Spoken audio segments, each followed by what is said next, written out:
Bom dia, queridos irmãos reunidos aqui na comunidade e aos irmãos que recebem esta palavra em outras cidades e continentes. Que a paz do Senhor Jesus, o nosso Salvador, ela possa se fazer nos nossos corações. Amém. Nós ouvíamos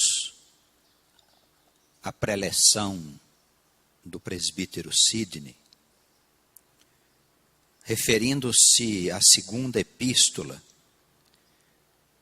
de Paulo a Timóteo. E nós percebemos aqui um versículo no capítulo anterior ao que ele comentou. 2 Timóteo, capítulo 3, versículo 16. O apóstolo, na instrução que faz ao seu discípulo, ele fala da natureza da Escritura. Ele diz que a Escritura, ela é divinamente inspirada e proveitosa para ensinar, para redarguir, para corrigir, para instruir em justiça, de maneira que o homem de Deus seja perfeito e perfeitamente instruído para toda a boa obra. Nós não podemos conceber a igreja ou o crente cristão, o crente verdadeiro, que não tenha interesse pela Escritura e pela natureza da Escritura. Nos nossos dias, infelizmente, a Escritura, ela vem sendo utilizada de maneira indevida por muitas lideranças, interessados em atender o interesse do próprio coração, interesses nem sempre espirituais.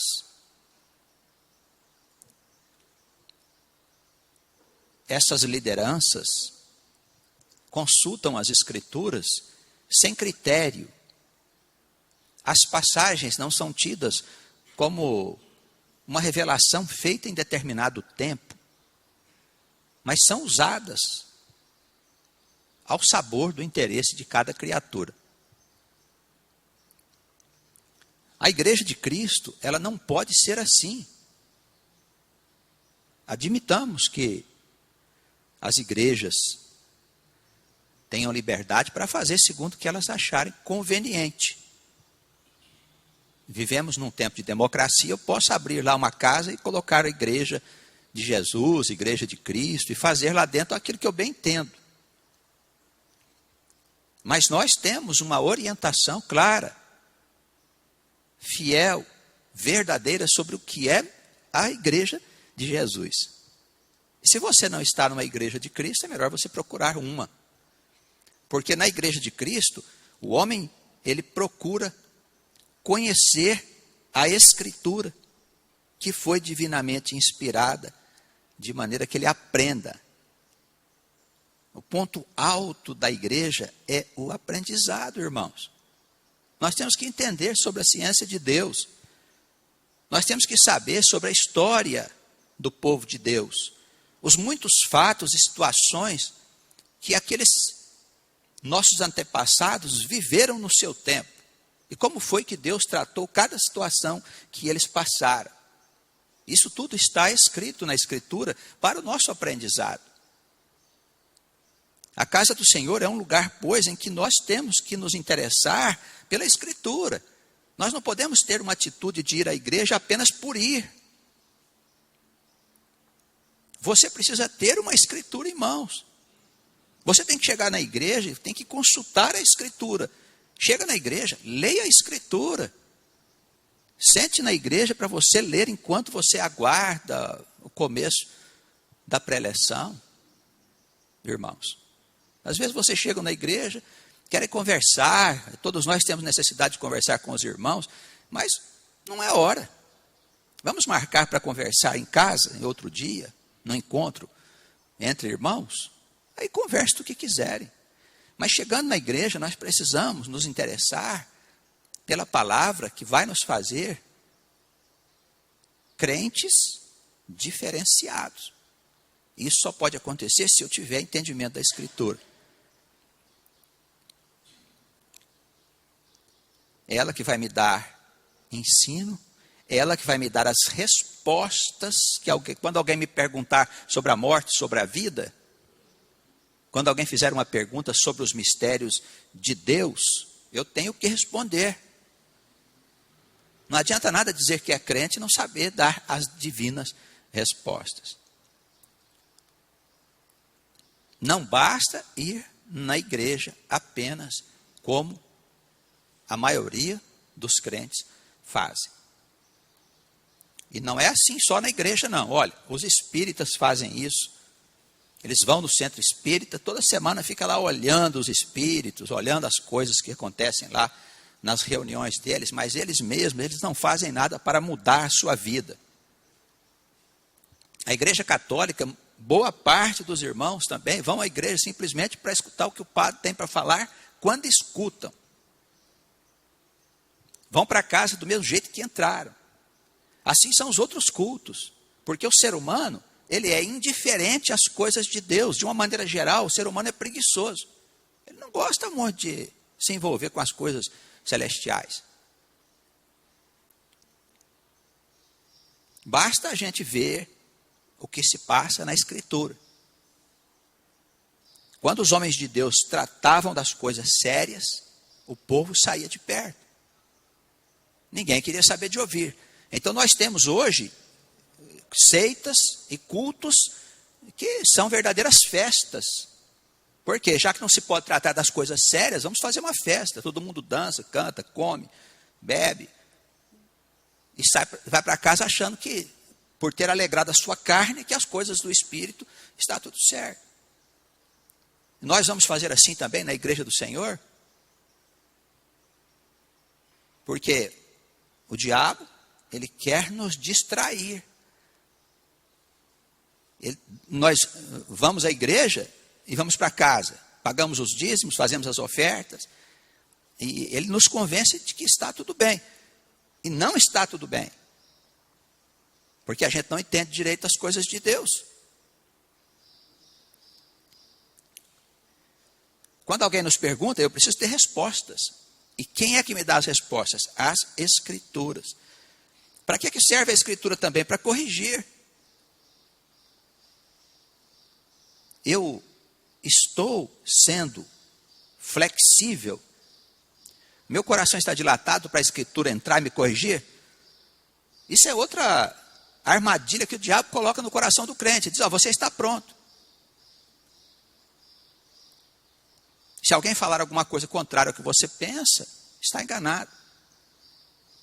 Por essa razão, algumas pessoas saem das comunidades, vão embora, porque o diabo convence essas pessoas de que elas estão prontas, que elas não têm o que mudar.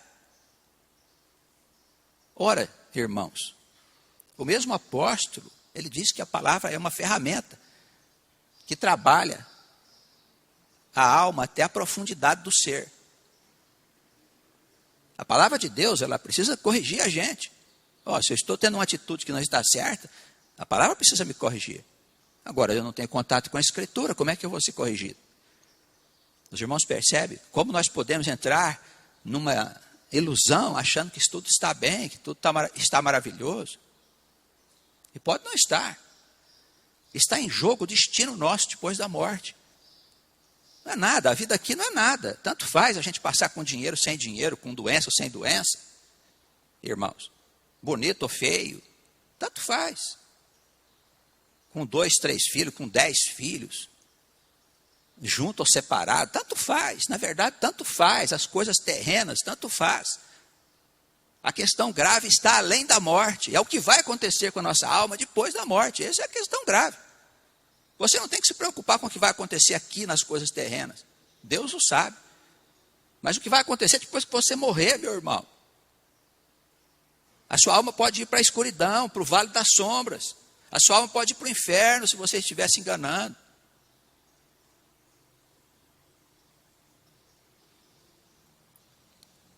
Deixa a palavra de Deus te corrigir. Deixa a palavra de Deus te instruir. Te instruir em justiça. O que quer dizer isso? Quer dizer que a palavra de Deus, ela tem a balança perfeita. Porque a palavra de Deus, ela é a verdade. É a verdade.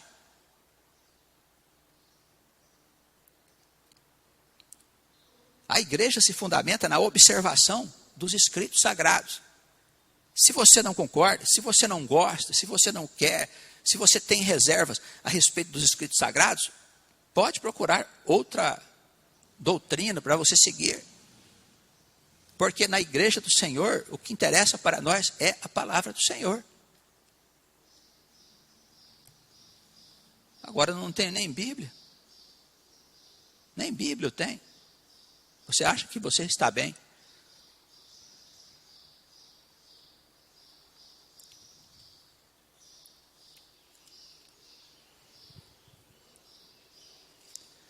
Vamos ao Evangelho de Mateus, Evangelho segundo Mateus, vamos apreciar algumas passagens. Primeiro no capítulo 26. Eu quero falar de dois assuntos hoje, que é vigilância e oração.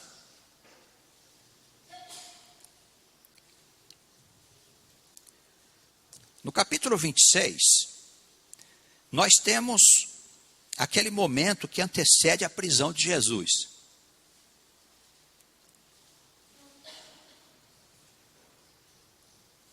O Senhor estava, em particular, orando junto dos seus discípulos. E ao ter se afastado um pouco, depois das suas orações, chegando, viu os discípulos dormindo. E ele disse aí no versículo 41, vigiai e orai, para que não entreis em tentação. Vigiai e orai, para que não entreis em tentação. Ora, o que é a tentação, senão a influência do maligno? Por que vigiar? A gente vigia quando? Quando a nossa casa está em perigo. Quando nós estamos em perigo. A palavra é de Jesus. Vigiai. Quem é o inimigo? O inimigo é físico, é uma pessoa. É um exército. Tomara fosse, porque nós fugiríamos para algum lugar distante deste exército, dessas pessoas, ou desse indivíduo que quer nos fazer mal. Mas ele está em toda parte, irmãos. Satanás está no mundo todo. Ele é chamado príncipe desse mundo. Ele é que nos oferece perigos e pode nos tentar. Entrar em tentação, o que é entrar em tentação? É sair do nosso estado normal e entrar num estado de anormalidade espiritual. Isso pode acontecer comigo? Pode acontecer com qualquer um de nós. Todos os irmãos sofreram a influência de Satanás, exceto Jesus, que resistiu a todas as suas tentações, por isso é Senhor da morte e dos infernos. Todos os outros profetas e santos conheceram a corrupção. Como que eu não posso entrar num estado de tentação, irmãos? Sair do meu estado natural na igreja e entrar num estado de perturbação, de desordem. Assim Jesus diz, olha, vigiai e orai para que não entreis neste estado. A sua alma pode até ter qualificativo, você pode até saber de todas as coisas, porém, a carne, ela tem um peso de arrastamento da conduta da gente, irmãos. A carne tem um peso, ela tem necessidades que atraem o indivíduo para determinadas atitudes que podem levá-lo para o buraco. A carne. Por esta razão, o homem de Deus, ele precisa zelar dele. Não sou eu que vou zelar de você, eu tenho que zelar de mim. E você vai zelar de você. E Cristo, pelo Espírito Santo, nos ajuda a resistir a estas tentações.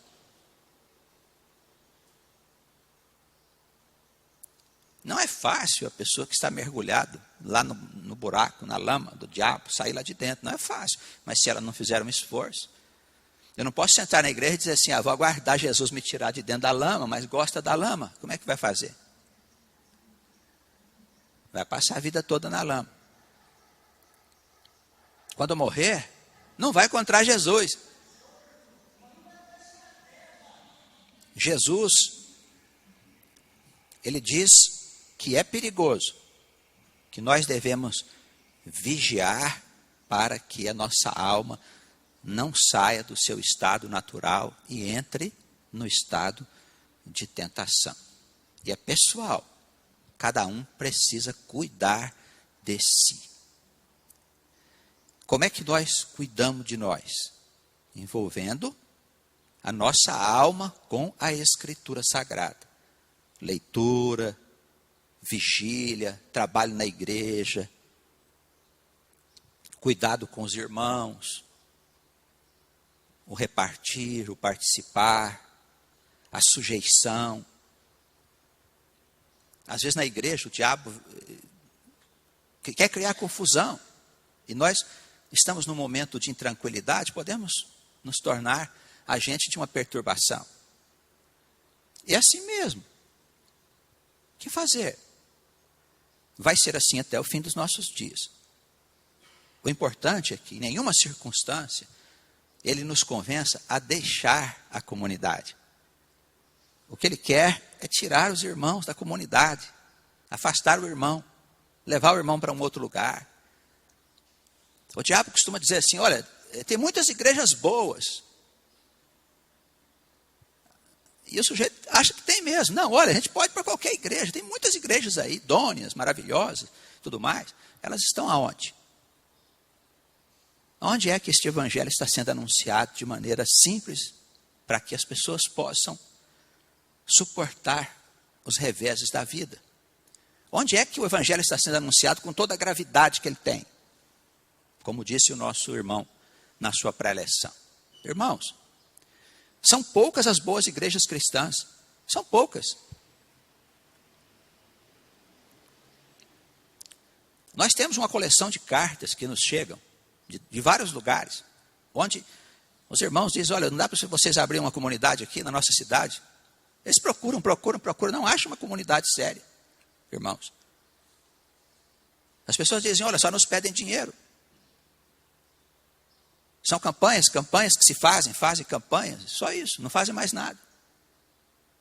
Olha que ponto nós estamos chegando. Nós temos que dar valor à comunidade da qual nós fazemos parte. Se ela é uma comunidade séria, de cristãos que sofrem por causa do evangelho, olha só a marca da igreja.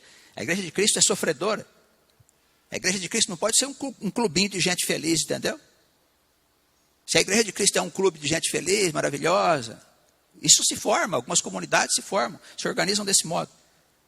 Se ajuntam para cuidar uns dos outros, mas esquecem-se do evangelho, da anunciação da palavra de Deus a quem precisa dela. A igreja de Cristo é uma igreja sofredora. É a marca da igreja de Cristo. Nós temos que nos alegrar com isso. Porque assim sofreram os que anunciaram este evangelho. Assim sofreram os apóstolos, Paulo, Pedro, João, prisões, açoites, perseguições, injúrias, difamação, calúnias. Essa é a marca da igreja. irmãos. Outra coisa que eu gostaria que os irmãos estivessem atentos e na sua vigilância é ter cuidado com essa parte de recursos financeiros. Qual que é o assunto da igreja? O assunto da igreja é salvação? Ou é arrumar a vida do povo? Arrumar a vida do povo financeira, eu nunca vi isso na Escritura. Não existe subsídios em lugar nenhum da Escritura em que Deus pretende dar vida próspera para você.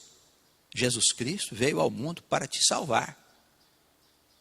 Jesus Cristo não veio ao mundo para te arrumar marido, não veio ao mundo para te arrumar esposa, para te arrumar bons filhos, para te arrumar prosperidade. Nada disso, irmãos.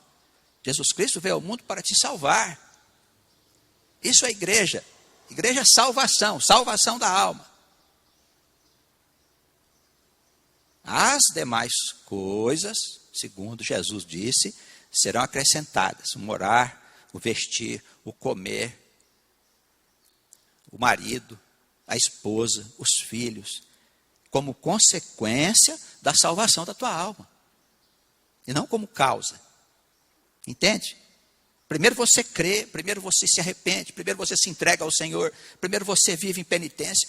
O Senhor vai acrescentar na sua vida o que você precisa. Nós vemos os jovens se interessando pela igreja, que coisa boa, porque se você tiver, jovem, fé no Senhor, confiança nele, e se envolver com o Senhor, ele vai desenhar o seu futuro. E não vai ser um futuro de prosperidade material, mas de prosperidade espiritual, que é o que mais interessa. E o que eu vou ser, como vai ser, onde eu vou estar, com quem eu vou casar, não se preocupa com isso. Deixa o Senhor cuidar. Você não tem que se preocupar com isso, porque você está na casa do Senhor.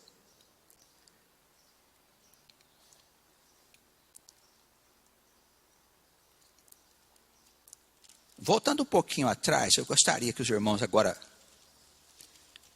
passassem a página no capítulo 25, aí Mateus também, um pouquinho para trás, por favor.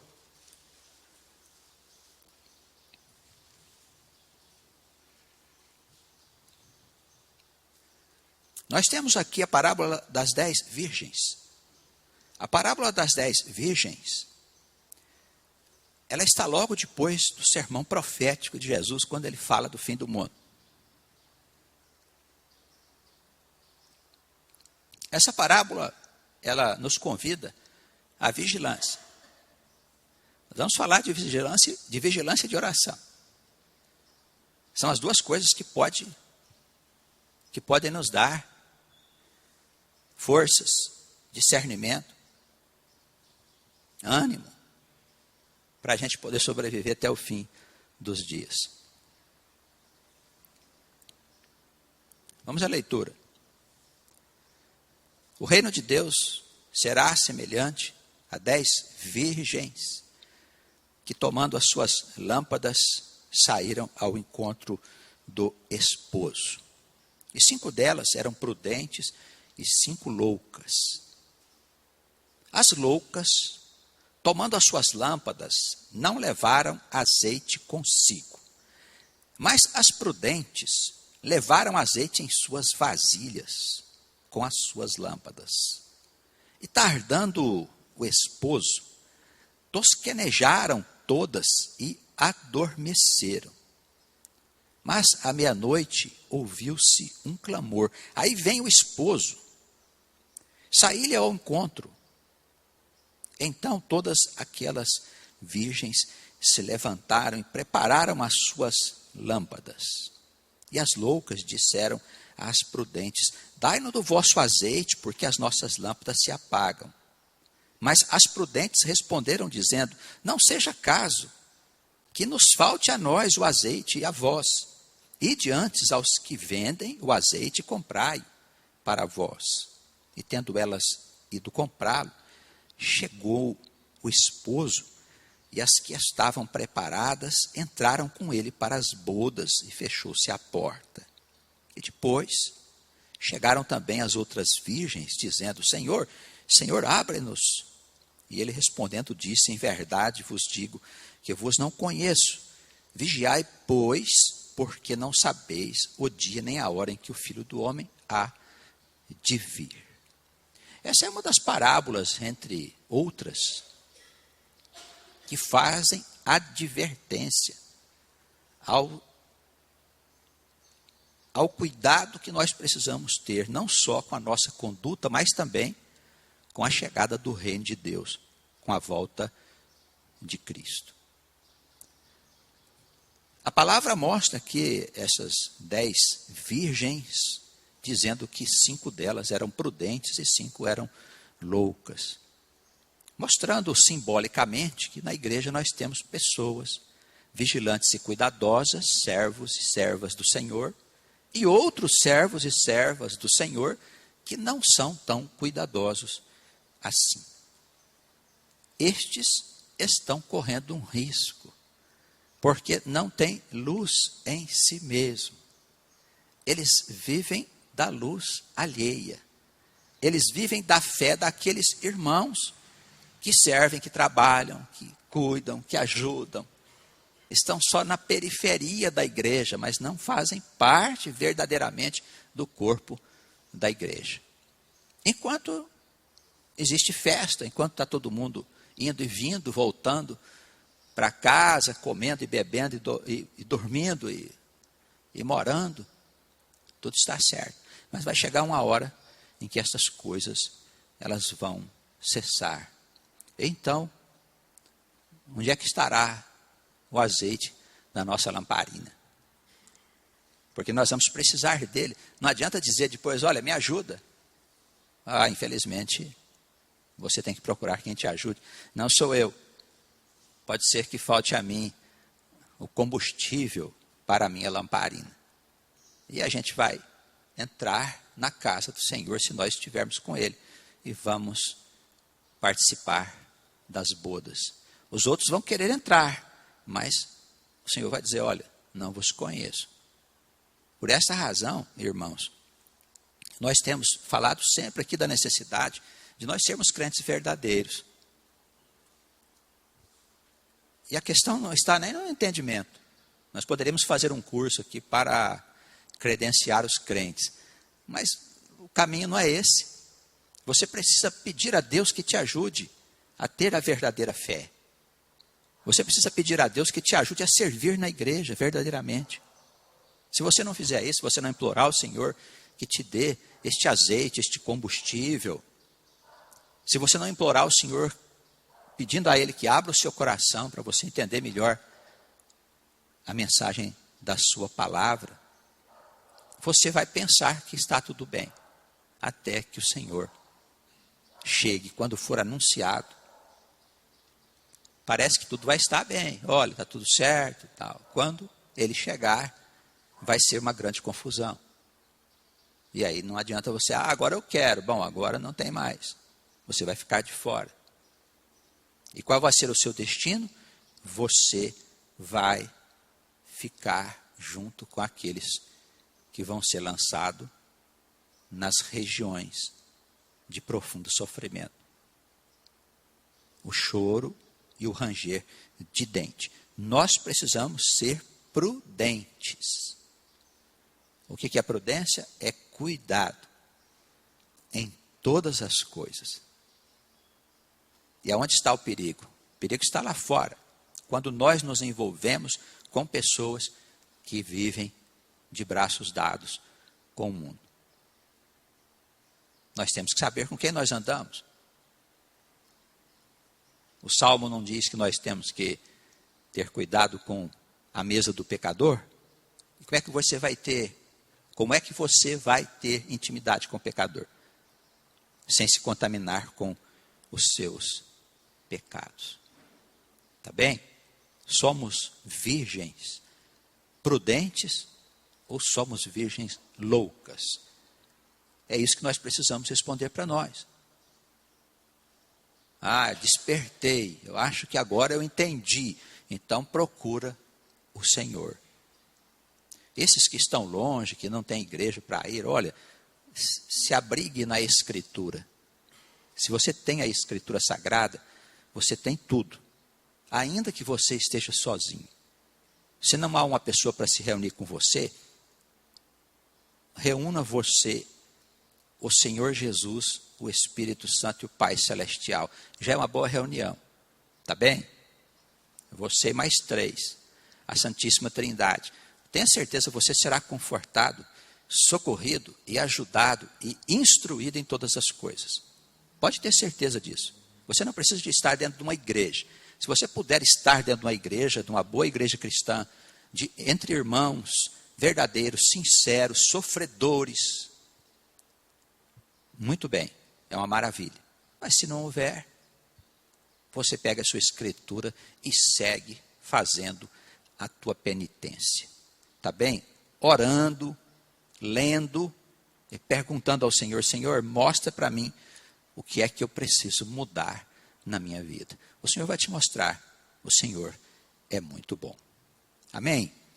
Bem, para nós concluirmos, falamos bastante da vigilância, vamos falar um pouquinho da oração agora. Para isso, eu convido aos irmãos para ir até os Salmos. Vamos lá. Só a introdução do Salmo de número 5.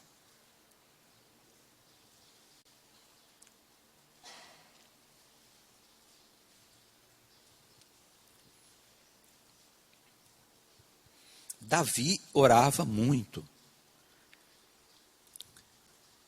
E Davi era um homem que se envolveu em muitos pecados.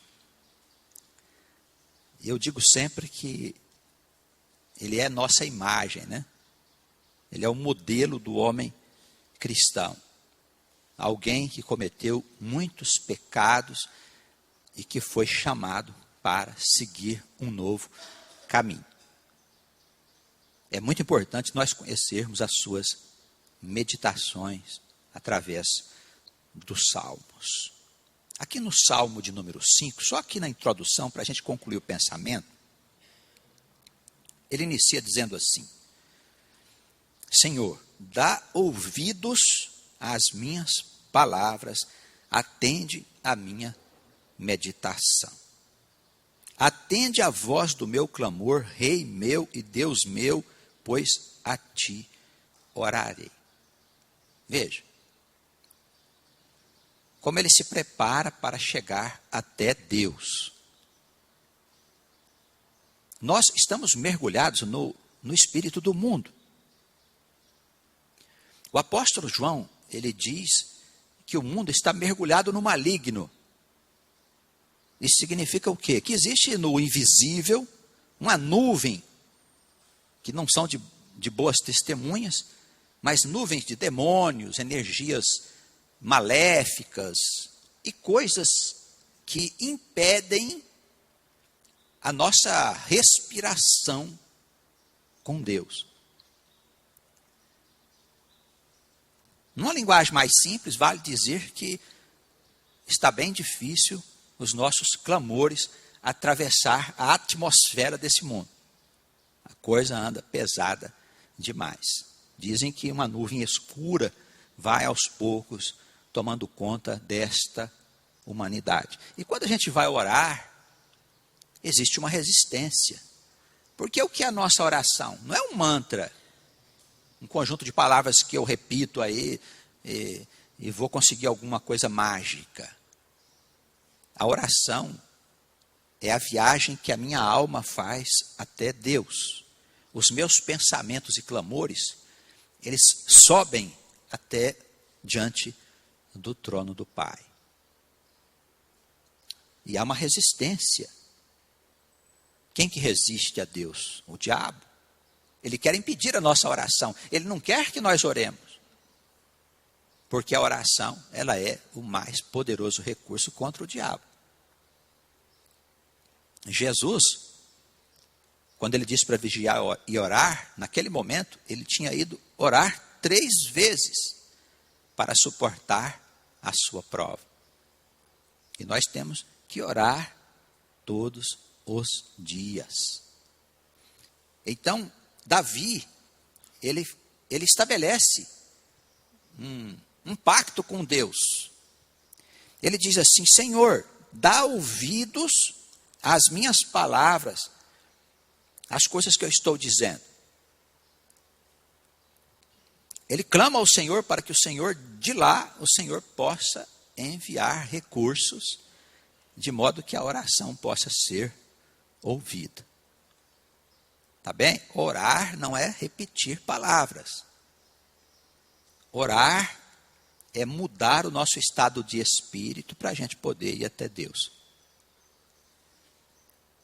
Atende a minha meditação. O que ele está dizendo aqui? Atende a minha meditação. Eu já pensei em algumas coisas relacionadas com meu sofrimento, com as coisas que eu tenho que fazer, com os meus anseios, com as minhas dúvidas. E agora eu quero colocar esta meditação diante do Senhor, para que o Senhor se revele a mim, para que Ele dê a mim as divinas respostas. Os irmãos percebem que ele está se preparando para estar com Deus. Atende a voz do meu clamor, Rei meu e Deus meu, pois a ti orarei. Olha onde ele põe Deus. Rei meu, Deus meu. Ele era o rei de Israel. Mas ele reconhece que Deus é o Deus dos deuses. E é o rei dele. Nós temos que buscar o Senhor da mesma maneira. Senhor, tu és o meu Deus. Senhor, em ti eu confio. Senhor, eu sei que tu és justo. Ainda que a minha causa seja injusta, eu sei que tu és bom. Eu estou disposto, Senhor, a me colocar sob os teus cuidados, sob a tua orientação. Faze da minha vida como achares melhor, Senhor. Porque quem sou eu, um mortal diante de ti, que criou e promove todas as coisas? Nós precisamos nos colocar convenientemente diante de Deus e não buscar Deus para Ele agir nas nossas causas. Quantas pessoas procuram o Senhor para dizer a Ele: Senhor, eu estou sendo vítima de uma injustiça, será que dá para o Senhor agir a meu favor? Não é? Podemos pedir também, mas a oração que é melhor ouvida é quando nós nos penitenciamos e dizemos ao nosso Deus: ó Senhor, minha vida é só de injustiça, se o Senhor não interceder, eu estou perdido, porque tu és a luz da minha vida, Rei meu e Deus meu, a ti eu orarei. Quando que eu vou orar? O Salmo diz: pela manhã. Pela manhã ouvirás a minha voz, ó Senhor. Pela manhã apresentarei a ti a minha oração e vigiarei. Percebem? Vigiai e orai. Jesus, ele busca os salmos frequentemente para estruturar a sua orientação. O que Jesus está lá no Evangelho segundo Mateus dizendo aos discípulos, nada mais é do que repetir a passagem de Salmos. Ouvirás, Senhor, a minha voz, eu orarei a ti e vigiarei. Vigiai e orai, para que não entreis no estado de tentação. Irmãos, todos os dias pela manhã, primeira atividade. Faça isso. Mude a sua vida. Deixe a palavra de Deus operar, o Espírito Santo operar na sua vida. Olha, não vem aqui só final de semana orar aqui na igreja. Não dá resultado nenhum. Nenhum. O Senhor não pode fazer nada para você se você vier na igreja aqui orar só no final de semana. Em casa, todos os dias pela manhã, já estabelece um canal de comunicação com Deus, clamando a Ele, pedindo que Ele interceda por você. Tá bem? Eu recomendo que os irmãos leiam um salmo logo no começo do dia. Primeira atividade, levanta, troca de roupa, já senta num cantinho lá, pega a sua escritura, leia um salmo e converse com o Senhor. O Senhor falará com você. Tá bem? Apresenta a Ele seus pedidos, os seus clamores, ora e segue para a sua vida. No entanto, vigiando. Eu coloco diante de ti meus pedidos, Senhor, falarei contigo e sigo para a vida, vigiando, tendo cuidado para não cair em tentação. Tá bem? Que Deus possa abençoar abundantemente a igreja, os irmãos que estão aqui presentes e toda a igreja que recebe a palavra em outros lugares. Que o Senhor nos alegre com a sua presença em mais uma semana. Amém. O meu guia e rei, o Senhor é a força e a luz do viver. Ao seu lado eu sempre estarei.